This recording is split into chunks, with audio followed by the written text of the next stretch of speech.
back to another edition of the 615 Sessions podcast. I'm your host, Buck Reising. Every Friday, we hang out with a couple of our friends in Titans media, have a roundtable discussion about your favorite football team. Ben Arthur of the Tennessean and News Channel 5's John Burton are going to be our guest panelists today, and Robert Woods is going to be the primary topic of discussion. His impact, I don't need to get into all the details. You're going to hear us go through every inch of the conversation. But first, I'm going to tell you about our friends at Two Rivers Ford. Now, if you're like me, you want things a very particular kind of way. I'm a super picky person, and with all of the issues with supply chain disruptions and things of that nature, we all know that things can be harder to come by nowadays. So if I'm going to wait, not a long time for a vehicle, but if I'm going to have to wait for a vehicle to arrive on the lot that I want to build my own. That's why I did the Built For You program at Two Rivers Ford. Now, there was not a long waiting time at all. In fact, about a month and a half turnaround. For me specifically, obviously, it depends on which vehicle you get. But for example, you can do like I did. You can get a 2022 Ford Explorer XLR. I preferred it to come in black, so I got to pick the color, got to pick all the customizable accessories that come with my new Ford, and they built it for me, delivered it right to my door after the manufacturing process was complete. Not only will you get that, you will get their award-winning customer service, which is honestly the reason that Two Rivers Ford is one of the best car dealerships in the state. So for all things Ford, go with the most trusted name in Middle Tennessee. Two Rivers Ford, powered by Ford, driven by people. All right, let's get to JB and our buddy Ben Arthur. All right, we got Ben Arthur of the Tennessean. Somewhere out in the internet wilderness is John Burton, who literally just texted me, "Shit, dude, I totally spaced. Give me 1 second." So JB will be here with us shortly. So that's the place where we start the podcast. Ben, welcome back. Thank you, Buck. Thanks for having me. Sure. So Bobby Trees, aka Robert Woods, aka Bob Forrest, which is much less popular, but I find one of the ones that makes me laugh the most. Robert Woods got traded to the Titans. They made it official. He had the press conference. I ran the press conference on the radio show, but I was not able to attend. What did you make of Robert Woods, the latest acquisition to the Titans?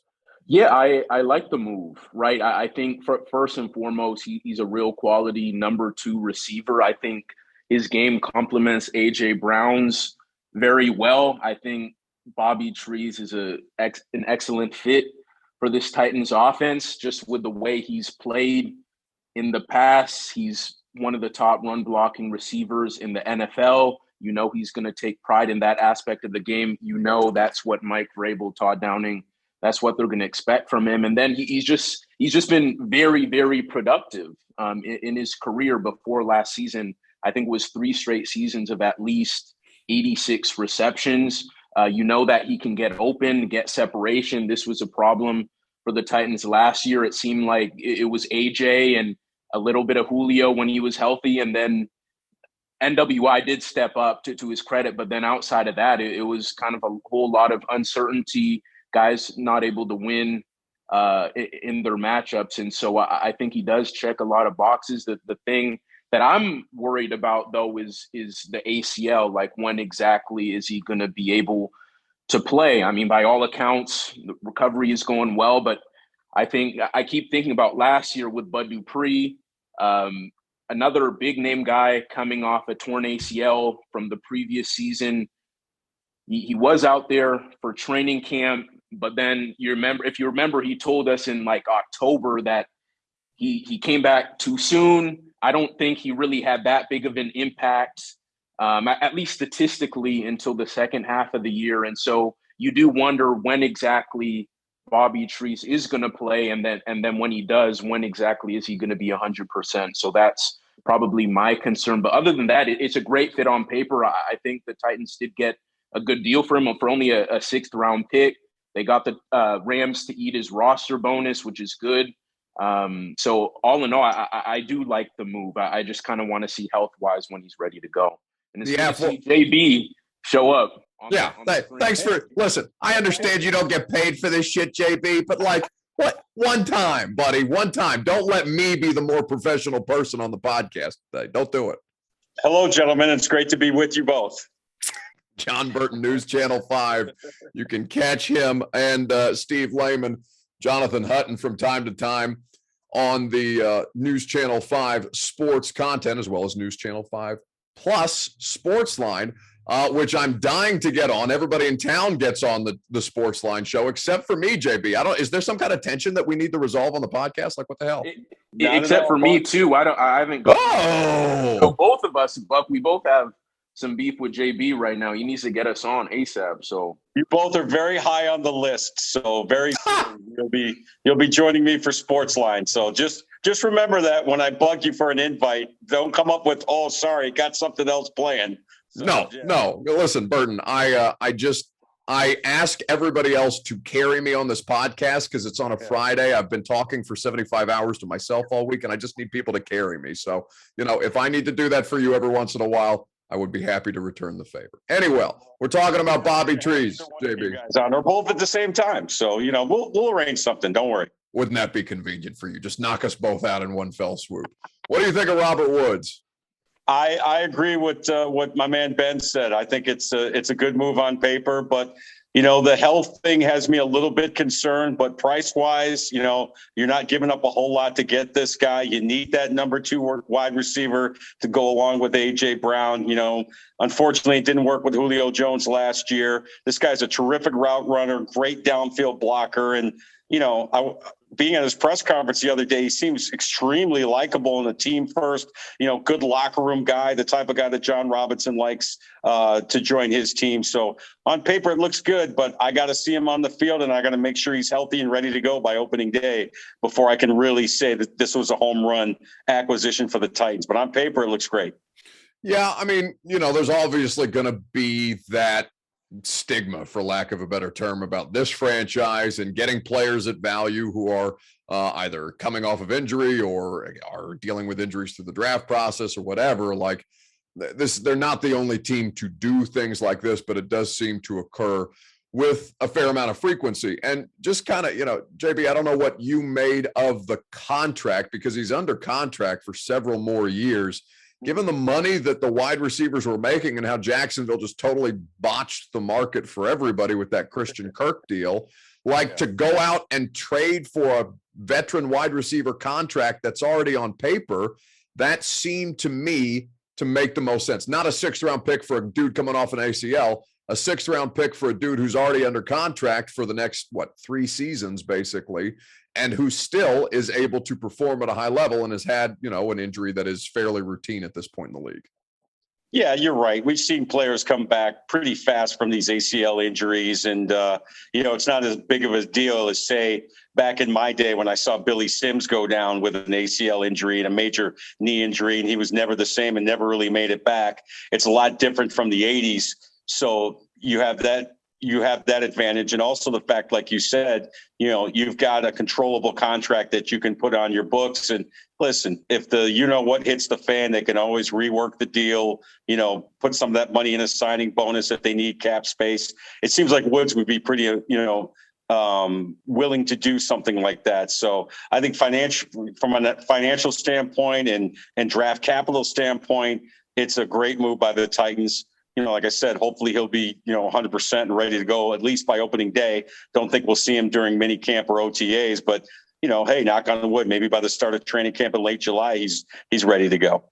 Yeah, he told us, Ben, at the press conference that it was a clean ACL tear, implying that, no MCL damage, no additional ligament damage, just an ACL, which seems to be the preferred, if you're going to have to deal with it, that seems to be the preference or the best possible scenario, because when you're talking about the MCL along with the ACL, not that I have any kind of medical expertise, but it does add some considerable difficulty to the rehabilitation process, how your knee handles the weight, the cutting, the explosiveness that wide receivers certainly are going to be expected to have. I think to hear that from him, I think should put a lot more people at ease, even if they do need to slow play him. And they didn't slow play Bud and Taylor. Not that I would tell them, do that again with Robert Woods, but it worked out pretty well in the way that those two finished their seasons at a really, really high level. Yeah, and of course, like you don't want to with guys coming off injury, it is kind of nice when you do hear this optimism. It's a very clear cut kind of torn ACL situation. We have seen situations in the past where it is more complicated, and as soon as just a month ago, Bobby Trees was telling Rams reporters that he thinks he could be back in June.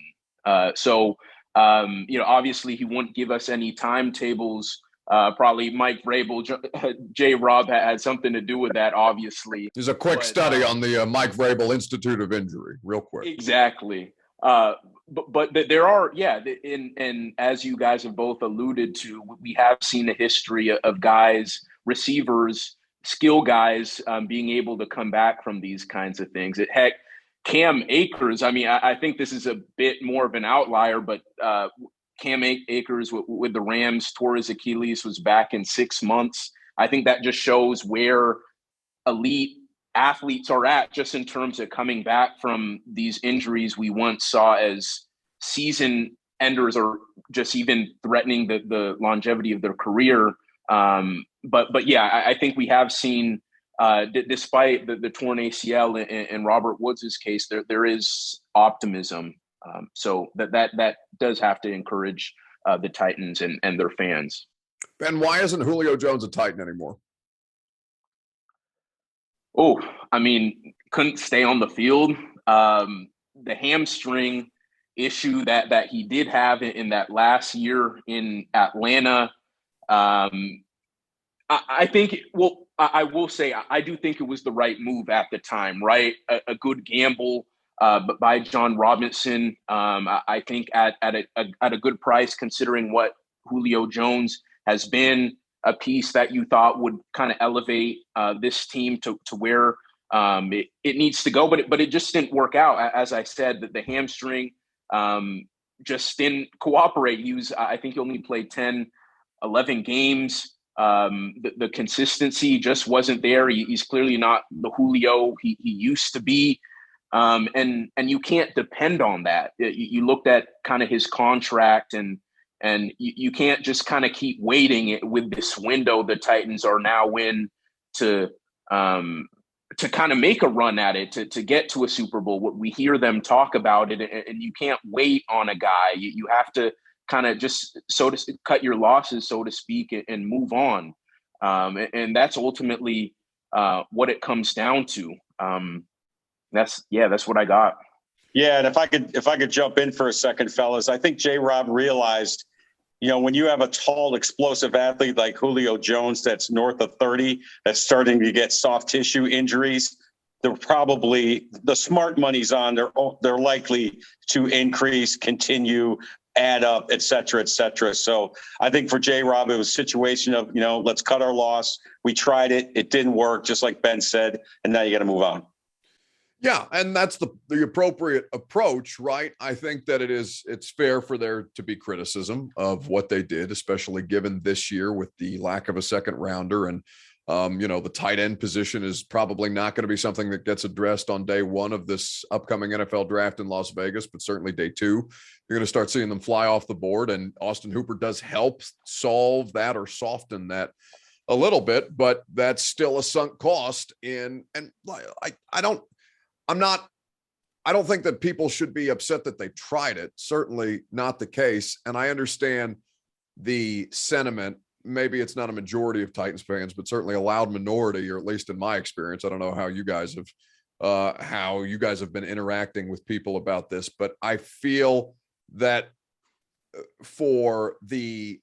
it's not like Clowney or Beasley, right? Like those guys were done after a year. You didn't feel the impact of that after one season. That season was disastrous. It didn't work out the way that you wanted to, but at least it was like clean off your books. This thing is going to have 3-year implications, because now you're talking about unavailable in 2021, not on the team in 2022, no second round draft pick, and you've got a cap hit that's going to span out through 2023.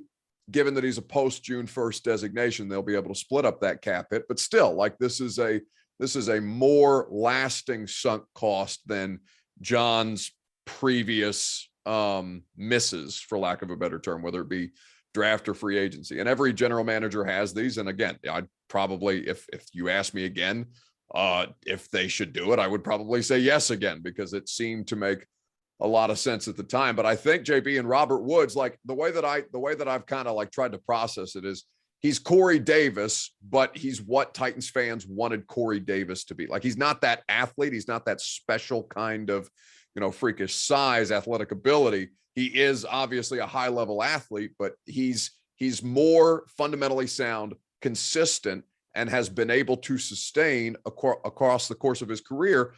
I mean, people forget that he was working in Buffalo with a bunch of scrubs like Tyrod Taylor and EJ Manuel and Jeff Toole. There was that weird Kyle Orton year in the middle of that. Like, I think this is all, like, I only know this because I had to go look it up on the radio show and realize, oh my God, no wonder we didn't hear anything about Robert Woods in Buffalo for the first couple of years of his career. But like, I think everything that they wanted Corey to be, I think that's what they're getting now. Yeah, I agree 100%. This guy is going to give you an honest day's work for an honest day's pay.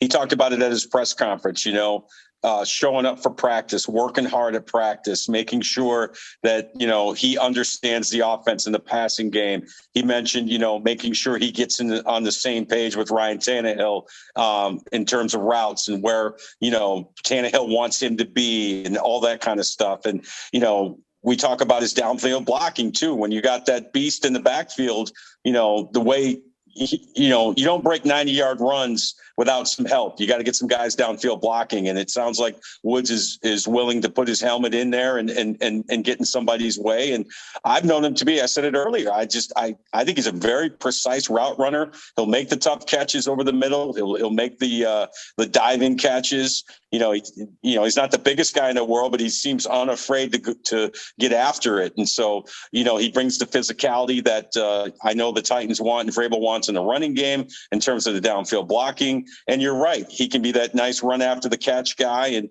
he can open up a lot of things up for A.J. Brown. So he's got a great skill set, doesn't drop a lot of passes based on what I've seen. So you're right. I think that's a spot on analysis, Buck, is the fact that he's going to be, knock on wood, hope that he's healthy, he's going to be what the fans thought Corey Davis was going to be. And at times was. We saw a lot of flashes from Corey Davis, just wasn't consistent enough to merit the 5th overall pick.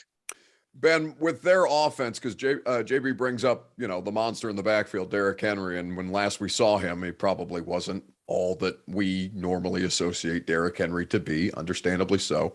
With the way that everybody else in the NFL entered this free agency process, trades included, prioritizing offensive efficiency first. Robert Woods and Austin Hooper are nice additions. Nobody is done yet. We're still, we're still really, a week and 2 days into free agency, technically, outside of the legal tampering, and the draft is still, about a month away. So these are not the final rosters that we're going to see. But with the way that everybody else, at least in this conference in the AFC, is loading the hell up, is the best approach still to rely on Derrick Henry as the primary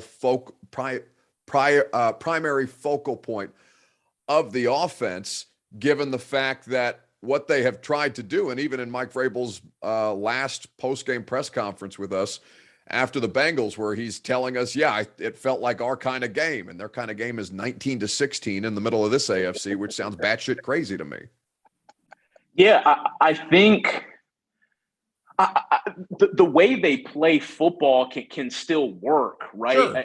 It's just the efficiency obviously needs to improve. The passing game needs to improve, and that comes down. And this has been a theme of the Titans offseason, obviously, is being better around Ryan Tannehill, and I do believe that can work. But I think kind of a long term. I mean, you look at A.J. Brown; he's their best long term.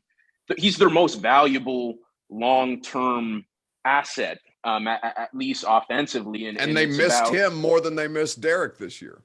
Yeah, they did.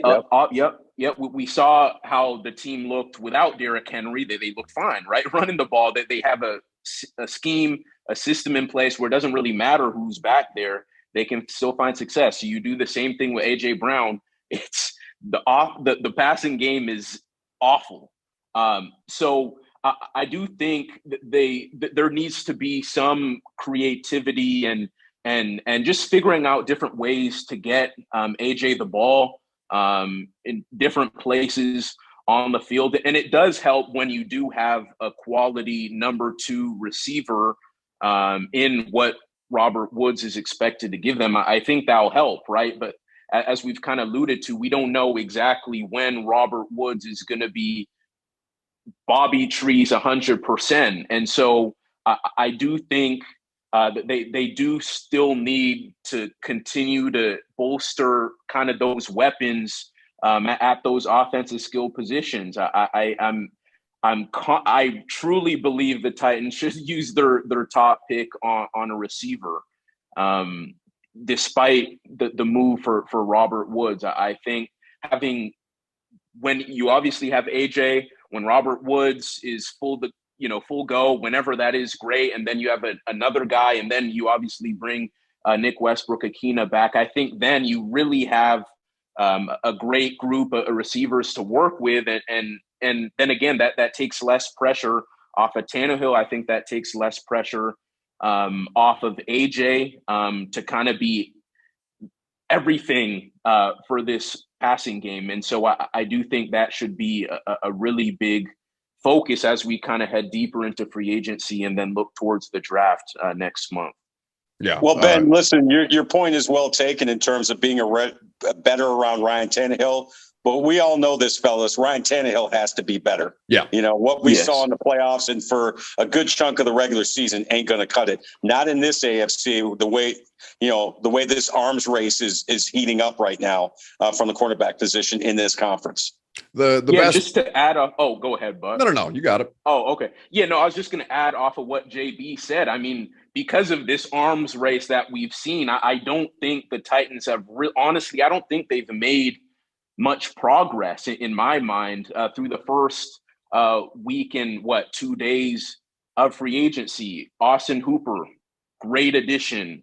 Bobby Trees, great addition. But we still don't know about this offensive line. We don't know when Bobby Trees is going to play. You look at what the Bills have done, the Bengals have done, the entire AFC West, and all these teams are going to be on the Titans' schedule for the upcoming season. I just don't know. You compare the Titans' additions to this point compared to what the rest of the AFC has done. I'm not quite sure that there has been significant progress made at this point in time. Obviously, that can change. The draft is going to be a big component in it all, and we know kind of what the cap situation was with the Titans, but I'm just not quite sure how much they've done to move the needle since the season ended.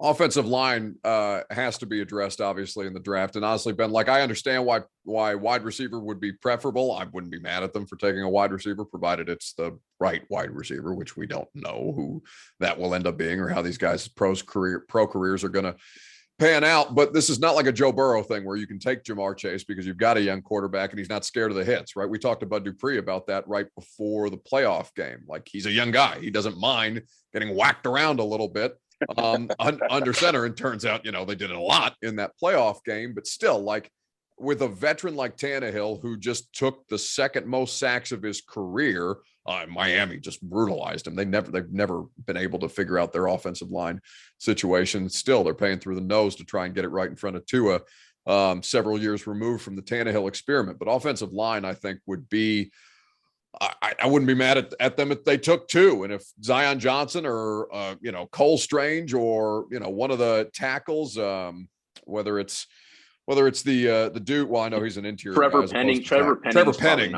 He might not. I don't think he'll be there at 26, probably not. But still, you have to look at a guy like that. Yeah. Trevor Penning, Kenyon Green out of Texas A&M. John Robinson has been at a lot of these pro days where there are there's more prospects than just the offensive line, but offensive line is clearly going to be a focal point for everybody. JB, Matt Ryan is the biggest threat to the Titans in the division since Andrew Luck. Yeah. Yeah. Hey, listen, you got a guy who's aging, but you got a guy who's smart I've been there, done that guy. He instantly will become the undisputed leader of that Colts team. No question about it. I think he's got a little bit of gas left in the tank. I think it's a better situation than when they, tried to make it a go with Phillip Rivers a couple of years ago. Obviously, Carson Wentz wasn't the answer. He's a definite upgrade over Carson Wentz. And like I said, he'll provide a lot of leadership for that team. And he's got a good offensive line to work with. He's got a stud running back to work with, pretty good weapons on the outside. So, this guy's a former MVP. This guy had a huge lead in a Super Bowl. It wasn't all his fault that his team blew that lead.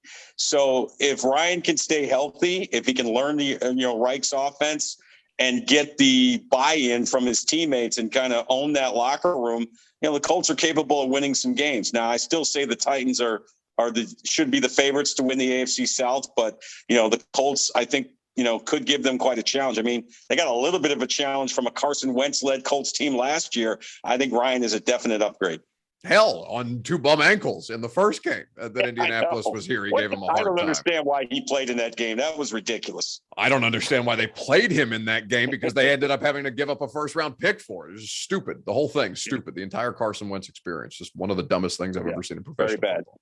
Anyway, John Burton, News Channel 5. That's where you can watch all of his great coverage alongside his colleagues. You can read Ben Arthur in the Tennessean, and make sure you're following both of these gentlemen for Titans in particular, but JB does all local sports as well. And on top of that, does a radio show because the man doesn't have enough to do.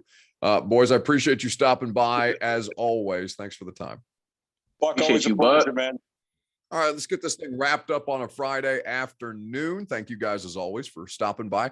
By the way, if you're not leaving a rating and review for the entire podcast network feed, where you can get, On the Preds and the Big Orange podcast and Tighten Up, the A to Z Sports Pick Show, I think, is now in this feed. We would greatly appreciate a rating and a review if you have the time to do it. Doesn't take much time at all. In fact, it takes about 20 seconds on your phone. And if you want to leave us a review, you can say all kinds of nasty things in the review. As long as you give us 5 stars, you're not going to hurt anybody's feelings for real. But always enjoy our conversations. Before we get out of here, a quick reminder that if you're a college basketball fan, even though the NFL is trying to literally smother anything related to outside sports, March Madness is getting the brunt of this. But if you are like me and you love the sport of college basketball, you can join the action on the court during the biggest tournament of the year with DraftKings Sportsbook.